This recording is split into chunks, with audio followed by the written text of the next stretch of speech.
সন্তান তো বাবার কাছে সবচাইতে প্রিয়, ভালোবাসার বস্তু। সেই বাবা সম্প্রতি দেখেছেন যে তার সন্তানকে কুড়াল দিয়ে কুপিয়ে নেশার কারণে সে অপরাধ করেছে, সেজন্য হত্যা করে ফেলেছে। তো বাবা যদি সন্তানকে এভাবে হত্যা করে, ইসলামী শরিয়া সেই বাবাকে কি কখনো মাফ করবে? আর সেই সন্তানের বিধানটা কি হবে?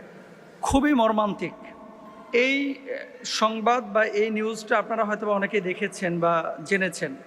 প্রথমত হচ্ছে, যে ছেলেটাকে মারা হয়েছে সেই ছেলেটার নাম হচ্ছে কাউসার বাগমার, আর বাবার নাম হচ্ছে রশিদ বাগমার। সামাজিক অধপতন, নৈতিক অবক্ষয় যখন চরম পর্যায়ে চলে যায়, তখন সমাজের মধ্যে এই ধরনের ঘটনা ঘটতে পারে। আচ্ছা, একজন বাবা কতটা আঘাত পাইলে তার সন্তানকে এভাবে হত্যা করতে পারে? কতটা আঘাত পাইলে? পৃথিবীতে কোন বাবা তার সন্তানকে ভালোবাসে না? হোক সে সন্তান কালো, হোক সে সন্তান